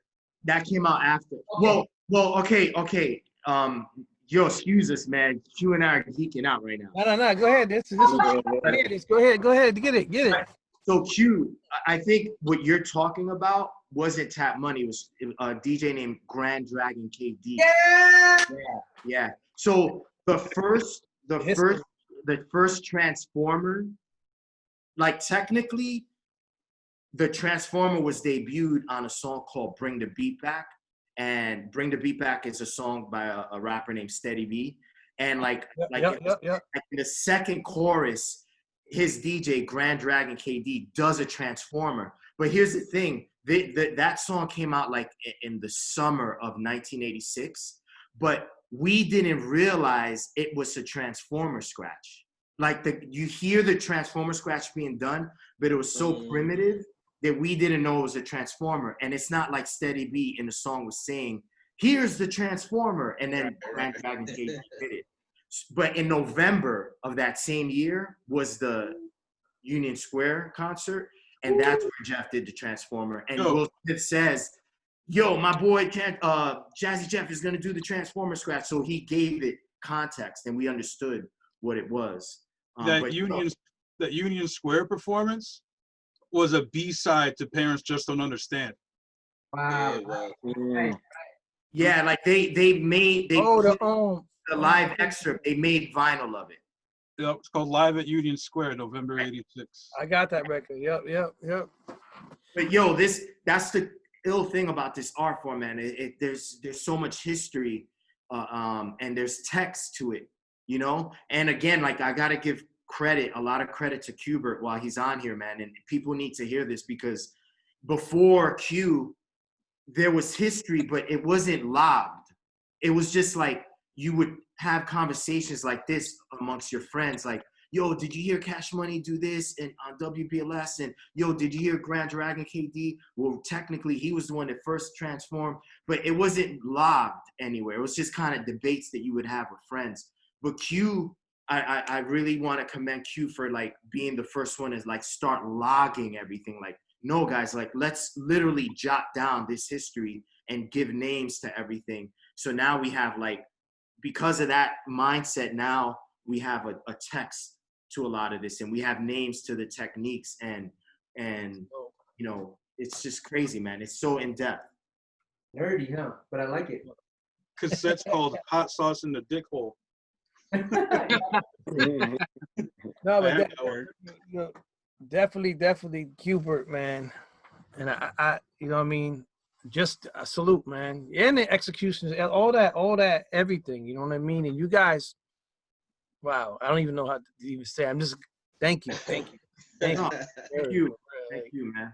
I'm just a DJ. I'm sure Q feels the same way. Like, we just love DJing, and I consider myself a DJ, you know, and I appreciate you acknowledging our contributions and saying thanks. But again, that's definitely not why we do it, man. Of course, no. I'm just saying, but still, I gotta say, you got, you know what I mean? That humbles everything, you know what I mean? But you'll respect you. You know what I mean? Like, I can't, like, I'm like, yo, if I was like to have a DJ and have you guys watching, I'd be like, wait, I don't know. They're gonna know as soon as you put that needle on the record if you're good or not. And shit, they're gonna know. You know what I mean? Just like they're saying, we had another interview where they're saying that if you watch the rhythm roulette, you could tell who's a DJ and who's not by the way they put a needle on the record and shit. Yeah. Like, yo. By the way that they grab the tone arm, some people just drop it just down on the record all hard. It's like, you were never a DJ, were you? Yeah. Like, he's dragging the needle when he goes through records. Dragging that shit. What's your favorite drum machine that you use? Doc, he's talking about Doc. You got I like the machine. That's why I like how it has the duality with the hardware plus the digital aspect to it. Which machine do you like? The big one or the small one, or? The Machine MK3 is a lot more. It's a lot more user friendly, and the workflow is a lot tighter. Black one, right? Yeah, just because, I mean, like I got the large one, I got the MK3, and I got the mini. The mini is limited in terms of just like when you're going through the different functionalities. So when you're navigating through things, scenes, events, etc. But with the MK3, I mean, there's a button for everything. Like in a lot of cases, you don't even have to hit shift first before you get to the next option. I mean, there's a lot of different applications that are that just blend itself into like perfect workflow. So it's basically at any given time, you know, you find yourself saving 2 steps no matter what you're doing. You know, you could just click on something once or twice and boom, you're in that menu, and you're all the way in the menu. You got all the, you know, you have the knobs to, let's say if you're chopping up a sample or something like that, you know, it's seamless. So they got that big machine, the studio one. Would you don't like that one? Well, I'll tell you this, and shout out to my man DNA Beats. But I'm out in Connecticut, and I called my man from Chicago, a really dope beat maker that I know, right? Producer. And I was at Guitar Center. I'm in a store, and I'm like, hey, my man, I was like, I know this is kind of random, but I need your advice. I'm about to pull the trigger on either getting the studio or the MK3. And he goes, hold on, I'm with the family right now. He's like, hold on. He's like, I'll call you right back. I'm like, oh, this dude ain't calling me back. He calls me back 2 minutes later with the Fury and is like, get that MK3. I was so mad when they released it because like, I could be wrong about this, but I think it was like an 8-month or maybe a year period in between from when they had launched the studio, because the studio came out first. And he goes, there's a built-in sound card and interface in the MK3, whereas the studio doesn't have that. Just the pads are actually bigger, which the studio's pads are smaller. The input output, you can put headphone, you can hook up a microphone to it, a sustain pedal. I mean, it's so much more versatile in its performance capabilities. So, and not only that, it's also cheaper. Because, I mean, when he bought it, it was brand new. He paid $1,200 for it. And when the MK3 came out, it was $700. And it was more equipped. And everything about it was just a lot more phenomenal. So, like, I got to thank that dude first and foremost, because ever since then, like, especially I got that machine studio just to have it. I mean, like, I really don't. I mean, it's not like you can use them both at the same time. I mean, I could, but why would I, right? So, like, And I was actually messing with it today, right before I jumped on here. And I'm like, but why would, like, some of the stuff is cool, but it's no MK3. It's not even close. So I got to take my hat off again to my man DNA Beats for putting me on to that, man. Because I'm thinking like everybody else, bigger's better, right? Not the case at all. The MK3 is the truth. So if you're ever curious about it, if you wanted to make a purchase, I wouldn't even look at the studio. Okay, good. Because I got both, and I'm like, what the fuck do I use more? And so I definitely use the MK3 a lot more though. So I'm just making anything. Damn. Yo, Yeah. Yo, Q. I mean, cut you off now, but Q, did you see that new S2400 they're coming out with? You saw the Isla? You saw it? What is it? What is it though? It's ISLA. It's like the SP20. It's like the 1200. Okay, but it's, yeah. they're coming out with it. I'm waiting to get mine in the mail. Like, that. You know what I mean? How do you feel about that? There's a how you call it? What do you call it? A VST or some a version of it? Yeah. Does that sound any good? Or the hiss or something? I know you're talking about the SP1200, right? Low hiss. The low hiss. Yeah. I don't know. I'm not good with using programs on a computer. I'm good with standalone shit. Yeah, me too. You know what I'm saying? That's just, I mean, it's like, it took me a long time to get Serato and shit. You know what I mean? Like, but I mean, it's been a long time, but it took a long time. Like, yeah. Yo, but let me ask you a question, like the DJs with do you guys alphabetic guys your fucking records, or you just records that are sporadic and shit? You just know where they are. Yeah. Huh? Alphabetical too? For me, it's alphabet, and then I got alphabet in different generations or genres, or is it just all? Because I got my hip hop shit in the alphabet and everything else besides that. You know what I'm saying? Like, yeah, I'm the same as you. And that's not easy, because when you got a whole bunch of, like, damn, you got to put them A, B, C, D, and you got to put them in order. It's like, yo, it's a long time. I can tell you, I can already tell that you're oh, you got it too, right? That you're mad neat with everything, how you have everything placed where it goes and shit. Like, I got dividers. Alphabetical tabs. Yeah, for my sample joints. I got to order another set. 'Cause in my other room, I got all my hip hop shit. Where do you get those tabs at? Because I ran out. Amazon. Oh, duh. Rob, you put yours in alphabetical order? I organize my music according to artist, genre.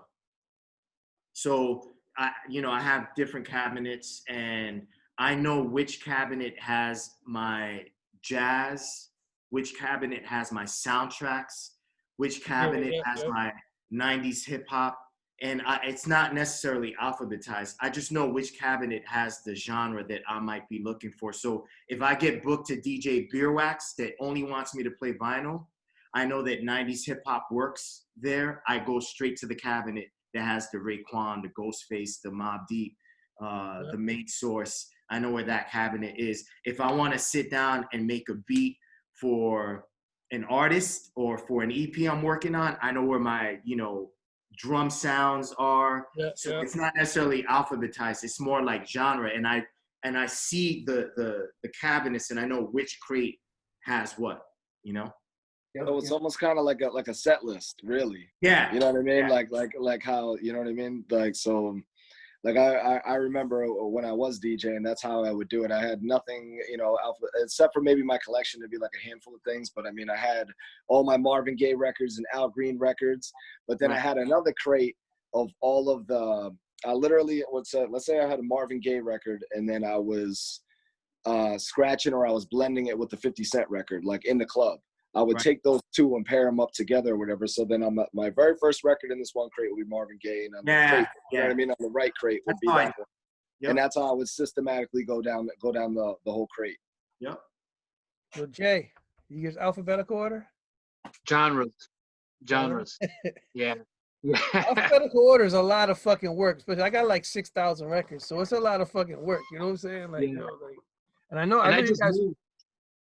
I just moved all these records from one room to another, so it looks a lot better than what it was. So I have like all my Sugar Hill stuff right here, my early Def Jam stuff here, my Run DMC right here, LL, Public Enemy, kind of, the Def Jam stuff, and then breaks here, and a lot of Q-Bert stuff down here, and right here. I got a lot. That's got how a I lot- know, because Jay had your records. That's how I know about the records, Q. That's all Jay when he brought him to the Oh stage. yeah, I used to buy stacks of that stuff, man, and Rob Swift records. I got a lot of his albums, and man, I freaking love you guys, man. You guys were like my indirect teachers, man. Thank you, man. I appreciate the love. J1 is a straight hip hop DJ from the gate, like from that's why I said you gotta get in here. I didn't tell him who's gonna be in here. He's like, yeah. I'm I like, appreciate that. I And appreciate a good voice impressionist. yeah, he do Chris Rock. He do with Chris Rock. He do Chris Rock perfect. Come on. Thought I Don't make me forgot. do that. I used to tell him we was at the station. Let's pretend Chris Rock is here. Talk. He's like, yo. I'll do that when you stop recording. Chum. I think you and Doc might not live too far apart from each other, because you said you live in Norwich. You said, right? That's not far. Yeah. I'm out in Norwich. Yeah, that's not far from me at all. Norwich. Yeah. Now you got somebody from around the way. Man. Yeah, Connecticut. So wait, you said you're out of Norwich too? Yeah, Oh shit, that's crazy. That's a small world right there. by way of New London. Oh, okay. Nice. Yeah, at least you're close to Misquamicut, right? Close enough. Yeah, close enough. Hey, they are not 40 minutes. handling the business with Corona over there. Yeah. Oh my God. Yeah, so you guys be doing any shows, Rob and Q-Bert? Like, when this shit's over, you guys got any plans with the show, future shit, or? I got a show. Go ahead, Q. What's What that? did you say, Q-Bert? What did you say? So with the Scratch Bastard lineup, we're just waiting for it. Like, hopefully this shit will end soon. It's gonna happen, but it's in March though. Oh, that's dope. That's gonna be fun. Yeah, I'm working on some stuff now. Gonna be appearing on a Lollapalooza live stream with LL Cool J.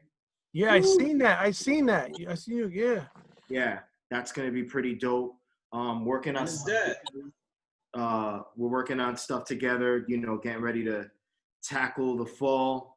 And I mean, obviously right now, everything's sort of up in the air until this government of ours decides to, open things up again, whenever that is. But I personally am okay with what's going on right now regarding the lockdown, in a sense that the playing field has been leveled out, and now skills are at the forefront again of this art form. You can't live stream and be looking all boring and be hitting buttons. Yeah. No one's gonna watch you. So, and I don't mean skill just technique and going nuts with scratching. I mean skill like, is your taste in music sound? Like, do you understand how to curate a set properly? It's coming back to that. And I think that this lockdown has had like a funny, cool, positive effect on DJing, in that although we're not out playing and making money like that, I see people making more of an effort to get better during this lockdown. I see Maceo. I see Questlove. I see Jazzy Jeff. I see who else? Everybody doing their whole sets. You know what I mean? Like, well, okay, I'll watch it. I'm interested to watch that, because I like how smooth Jazzy Jeff is. To me, Jazzy Jeff is just there's no fucking rust in him. You know what I mean? Like, remember when they did the tribute to Jam Master Jay on the fucking BET shit? Yep. Nobody was on point like Jazzy. There it is. Where he did that shit, like perfect. Like, I was like, wow, Jazzy Jeff. Like, the transform shit messed me up. Because Jazzy Jeff is, to me, is the DJ. You know what I mean? To me, Jazzy Jeff, Jam Master Jay, and DJ Johnny Quest are my fucking inspirations. Queens, QU. Yep, because Mikey D's my man. You know what I mean? And Johnny Quest was dope. You know what I mean? Like, boom, to do it in front of me, and I'm like this. I'm like, wow, this dude, he's a superhero or something. You know what I mean? He do that shit when I first seen it. I thought, that's why I'm saying with you guys, you took it to that level. You guys do some shit in front of me. I'm like, how the fuck did you think of that shit? You know what I'm saying? Like, for real, like, it's dope. You know what I mean? Like, This is right now because we don't got nothing to do, so it's like my album's almost done because I just been like in the lab, and I'm talk sure you about guys it. Talk about it. Let the people know about it. Talk about it. Let them know. I made a movie a long time ago called Wave Twisters, and it was animated. Every track in the song was a chapter in the movie, and so this is like a prequel to that. It's called Wave Twisters 0. It's all the origins of all the characters. So it's like, I think it's about 20 tracks, 20 different characters, how they started before the movie came out. So it's like, every song is different pertaining to whatever personality or type shit. It's all with scratching too. So you got it coming out. How could people get it when it does come out? Well, right now, half of it, nine tracks are free on DJQbert.com, TheRumble.com. You can hear it, and then the other half is gonna be on the album. Dope. Rob, you got something coming out too, or? Yeah, I mean, we got this Dilbert thing.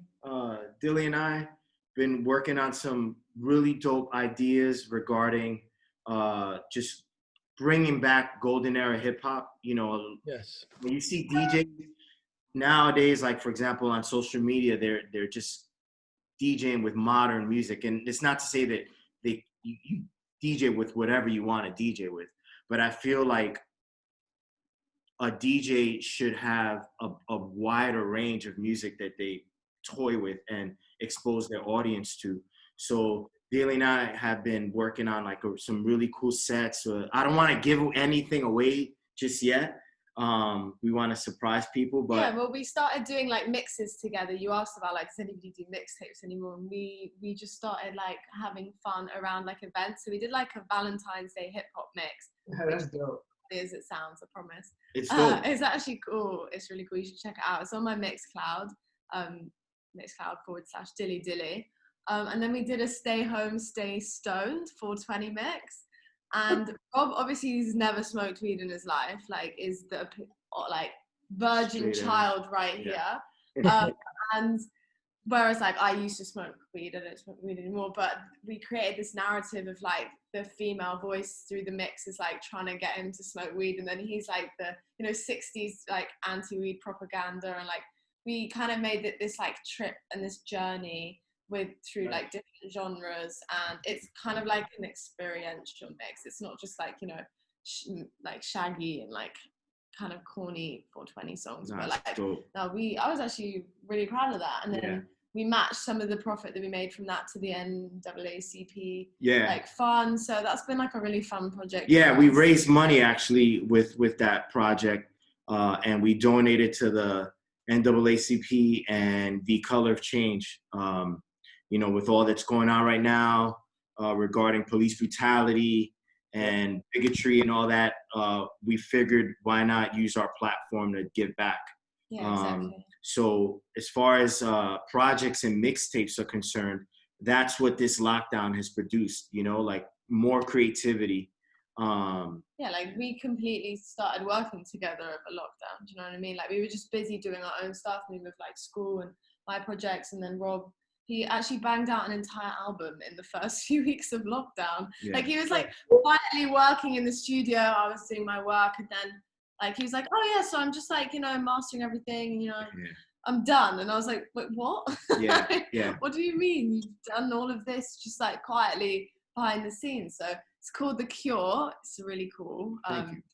It's like a kind of social commentary on the times, and touches on different things from like the world's obsession with numbers and followers and money and things, but in this kind of tasteful, very hip hop way, and mental health a little bit, but it's super funky, and I thought that was a really cool project of yours. Yeah, check it out. Sound Fat Beats. But this lockdown, man, like, it's on us how we make use of our time. You could sit around and watch TV and bitch that you're not gigging out, or figure out creative ways to still be productive. I taught him chess. And I learned how to play chess too. So. Oh, that's what's up. Did you win yet? Did you win after she taught you? I won. Yeah, I won a couple of things, and I was fucking happy as fuck too. 5 days straight. Nah, DJs are winning right now. Like in this pandemic, DJs are winning. We're winning. Like we're the ones that are drawing the attention on Instagram. Everyone wants to go live. People want to learn how to DJ just so they could go live. Like our art form, our craft is winning right now, man. And we just gotta just keep pushing the boundaries and stay creative, and not let the fact that we can't play out stop us from reaching people. Yeah, I think it's maybe been interesting how it's like challenged the concept of DJing, because most people limit DJing to like doing a gig and gigging out in a club and like having a residency is the be all and end all of like a DJ's life and career. And so the fact that that's been sort of removed from the equation, it's like, okay, so I have these skills and I can't do this one kind of narrow unit of DJing. What can I now do with my skills, and how can I improve myself and take this in other directions? So I think it's been like a good kick up the arse for like DJing in a way. See how that evolves over the next like year or so, and even into the future. Obviously, it's the long-term effects that are more interesting than the immediate ones. Yeah, it's crazy. So check it out.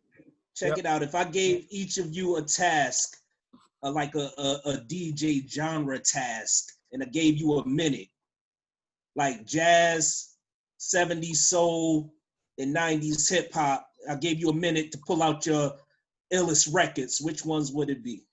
3 records. Jazz, 70s, 90s hip hop. All right, I'll go first. Jazz, Take Me to Mardi Gras, Bob James. What was the other 2? Hip hop. The 70s soul. 70s soul. I'm gonna hit you with some 70s soul. I'm gonna hit you with some funky drummer, James Brown. James Brown, okay. Right, and then 90s hip hop. I'm gonna hit you with some Main Source, A Friendly Game of Baseball. Friendly Game of Baseball. That sounds kind of ill. Q-Bert, how about you? 3 records real quick. Got a minute. Okay, I'm in a different dimension. I would pick Miles Davis, Autumn Leaves, and then I would pick Coogee Rap for hip hop. I would pick Cool Is Back. No. I would pick Men at Work. I think. Men at Work. Yeah. What was the other genre? Run 70s. 70s soul. Damn, man, anything James Brown. I think Rob took it already. It was funky drummer. That was a good one. Yeah. Chum, what you gonna pick? Jazz, Grover Washington Jr., Hydra. 70s, like a 70s soul joint. I'm going Ovi, right? Nickel and Dale. Okay. And 90s hip hop shit. Oh my God. End it off. Oh, So many. Raekwon, Ice Water. Ice Water. Dilly, you go. I ain't forgetting about you. Dilly, yeah. Yeah. What you got? Jazz.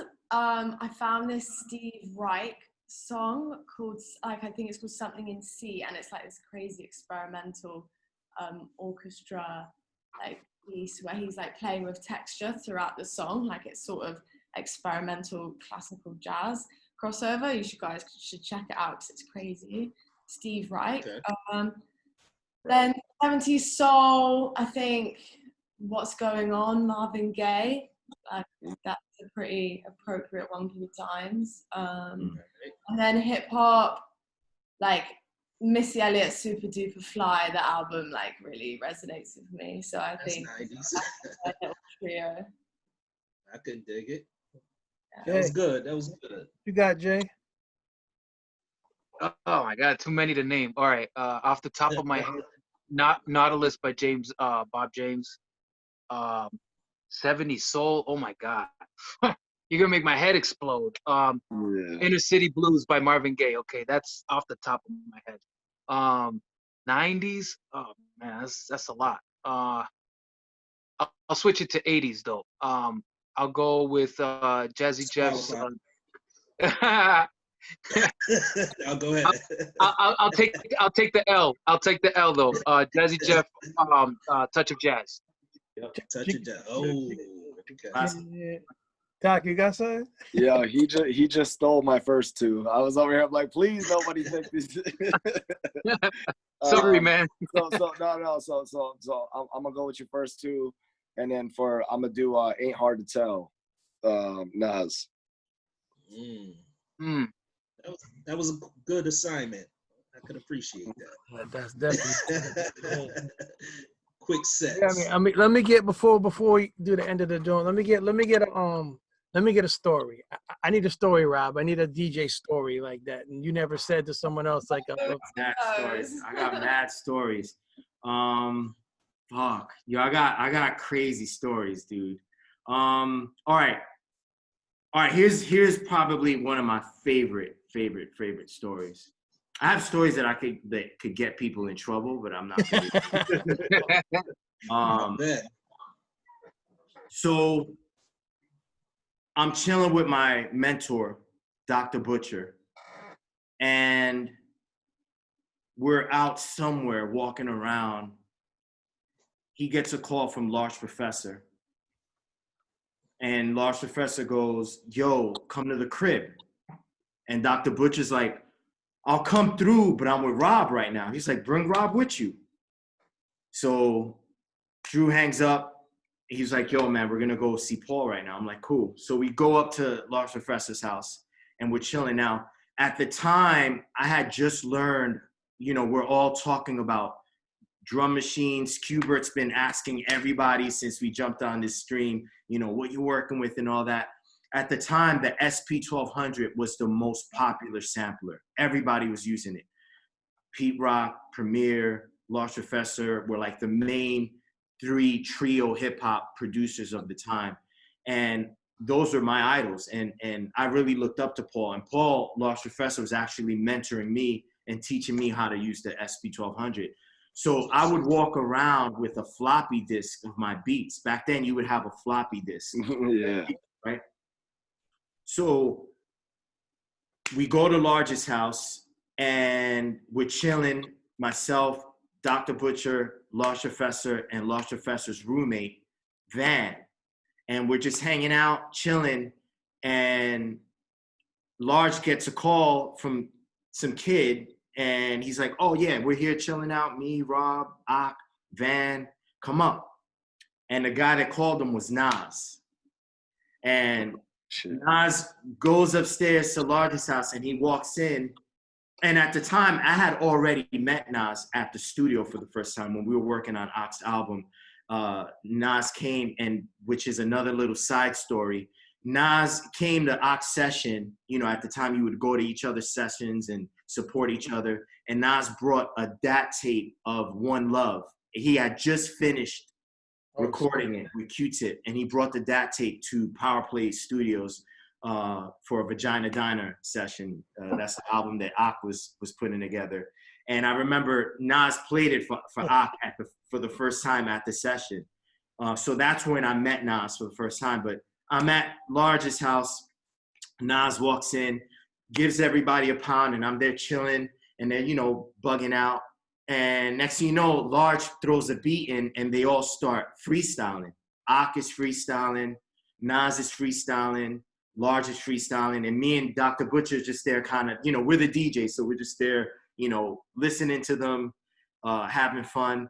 And then Drew, Dr. Butcher goes, yo, put in one of your beats. And I'm like, what? Like Akinelli and Nas, like 2 stars from Live at the Barbecue, are right here. They're not gonna want to rhyme over my beats. Yeah. And Large is like, nah, put one of your beats in. I want to hear what what you're working with. So I put my my floppy disk in, and Nas starts kind of bopping his head, Ox bopping his head, Large is bopping his head, and then they all start rhyming to my beat. Nice. And it was like the most incredible feeling, because at the time, Nas had just dropped Halftime, and people already knew who he was off the Kick 'Em in the Grill, MC Search. Yeah, with Chub Rock. Yeah. Right, with Chub Rock and fuck, I forgot. Red Hot Lover Tone. Red Hot Lover Tone, right, yeah, exactly. Yeah. So Nas was already bubbling, and just to have all of them rhyming over this beat, it was literally the second beat I ever did.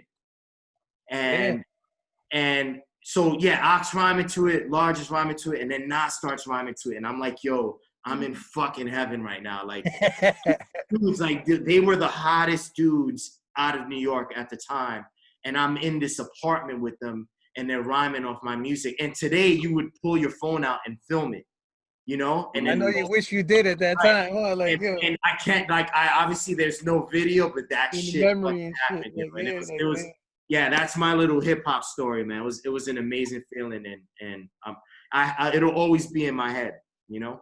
that's dope. So, Hubert, I know you got a story, man. Oh man, I can only think of something stupid. It's not even hip hop or whatever. But when baggy pants, everything was baggy, and me being a short ass motherfucker, my shirt was like a dress down to my knees.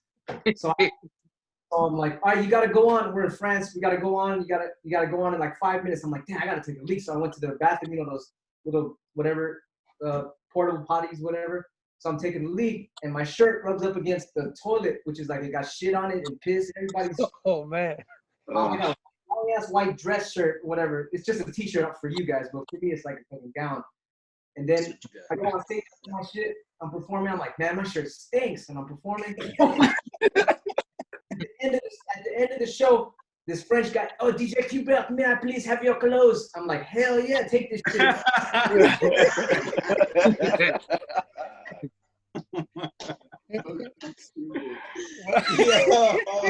Coronavirus.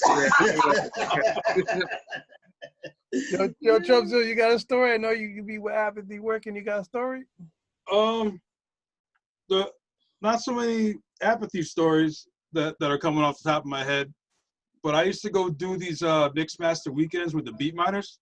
Yeah. So I used to go to their crib to do it, and the first time I ever did it, I have to follow up PF Cutting, right? So I'm like, oh, thanks. I got to go after PF Cutting, right? So I go on there, I do my thing, and it's getting close to the end of my set, and gearing up next to me is fucking Total Eclipse.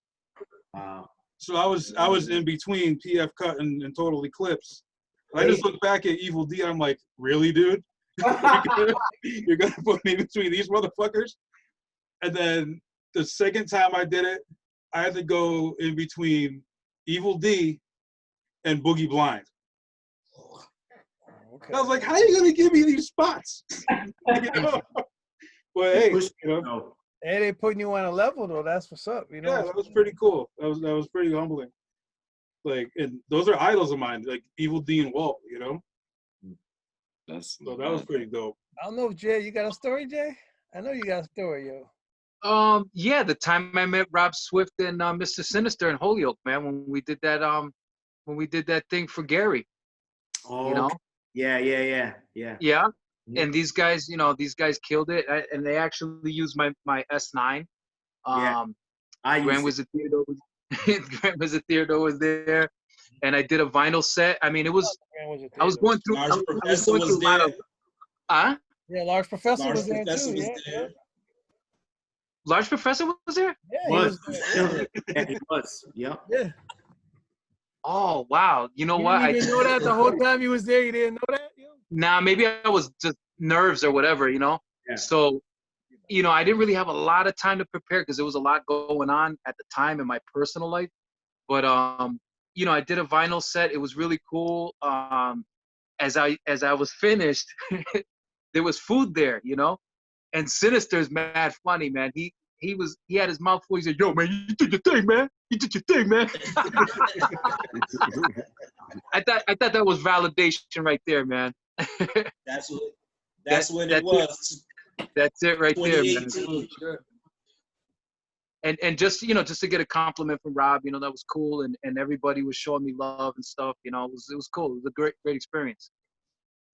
I was nervous as hell, because I've never battled, I've never competed or nothing like that. I just, you know, I love DJing and I love being around the culture, and I love learning from, you know, different aspects, from the battle DJs to the mixed DJs to the DJs who do multi-tracks to radio DJs. I mean, as a kid, I always wanted to be a radio announcer, all that, mix master, all that stuff. So it's kind of like all boiled into one. You know? So that was a real cool experience, man. And that's how long I had this phone, because y'all, that event is the first time I recorded something. at Oh, that wow. event on this phone. Yeah, he So bagged when you. He Rob bagged Swift, when you. I posted that joint, Yeah. I had it in my phone for 2 Wow. years. Wow. iPhone 1.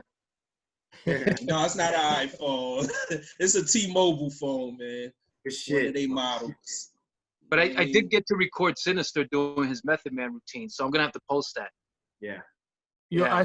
I seen well, you go, it's the method you're talking about. I seen him do that. I Yeah. seen him do that with Common when he was at UMass back in the days and shit. It's the, you know what I'm saying? Wow. I was like, yo, I remember it was Common, Artifacts, and I think the Beatnuts and shit. It was a tour they were doing. And maybe Gravediggers was there too. I don't remember, but that was dope. And I remember he did that shit. And Rock Raider was alive then. He was I think he was with one of them too. I don't know which group he was with. Who would have been? The Beatnuts? It might have been the Beatnuts because he was Yeah. fucking with the Beatnuts for a little bit too. Yeah, because I remember I was like, yo, I remember he was there too, and just the way he moved, he was just Yeah. Robot. So he make them faces and shit, and fucking that motherfucker be killing that shit. You know what I mean? Like yo, like shout out to rest in peace, Rock Raider and shit. I mean, Sinister too. Sinister be going, he makes them faces and he be like, but he be killing it. 'Cause I interviewed Sinister like 2005. Like went to his crib and he was doing that shit for me in his house. You know what I mean? Like, boom, man. Shout out to Sinister. I don't know what happened, but he'll be in a future one again. Like, Yeah. I might reach out to you guys again in the future for future ones. You know what I mean? Because we're gonna keep going with this shit. You know what I mean? Like, this is our 15th episode. You know what I mean? And I appreciate you guys coming in. You know what I mean? I really do. And yeah, you got anything left? Let people know how they can get a hold of you guys. Yeah. I have a quick question to Yep. Q before we wrap up because I was trying to fit in but didn't. Kind of going off the question Rob got asked, what is like something you would want like an upcoming or somebody who's thinking about getting into DJing? Like what would you tell them? Like Rob's whole thing was like, what's your motivation behind doing it? Like, what's your answer to that question, basically? Well, basically, I mean, it's always been the same for me. It's just doing it for fun, and we all. I hate to get all spiritual, but we're all part of God, right? So we all got a special gift to give the world, and just use that gift to make the world a better place. It sounds corny as hell, but it's true. Like, Absolutely. I don't know what. I want to hear. I think Doc didn't have a story though. Well, Oh, Doc, you got a story, Doc? My story is actually kind of depressing. I was DJing out in Providence, right, at this club called Metropolis, and it used to be Metropolis. It's not Metropolis anymore. And I remember I was DJing on a Thursday night, right, and it's like 18 and up. And I'm like, I was like slowly making my way up. And I remember he randomly walked into the building, came up, checked out everything or whatever, introduced himself. I'm like, oh shit, that's crazy. I'm like, like, nice to meet you and all that. And he said, I can tell you're not really enjoying yourself. I said, what do you mean by that? He goes, you're not really into it. And I was like, yeah, you're right. I was like, because I'm doing a set for them, not a set for me. He goes, don't worry. He goes, I could tell you got skills. He's like, but one day they'll come to see what you're here to play. And that, like, so it was like inspiring, but it was also depressing because I never made it to that level. You know what I'm saying? But like, I ended up just, getting into other stuff. I ended up at the time like focusing more on rapping, and then I quit the rapping stuff, and then I started to just like go hard with the production and beats and all that stuff, and audio recording and just sound design, all that. So I got sucked down that rabbit hole, and I haven't made it out the other side since. But yeah, so that was it. I just remember that being like, that really resonated with me, and I never really thought about DJing from that perspective. I mean, because all the DJs that I grew up loving and everybody that I was like being put onto at that current moment in time, I listened to them to see what they were going to play. You know what I mean? To see what they were going to play, check out their techniques, listen to the crescendo of the music, the rise and falls, the peaks and valleys, and how they placed everything. So I was very much so into the arrangement, and I'm thinking to myself, I'm like, yeah, I have to play this, and no disrespect to Chingy, but I'd have to play a Chingy record. I'd have to play a Nelly record. I'd have to play, You know what I mean? And I respect all these guys' crafts, but their music really wasn't like for me. It didn't speak to me.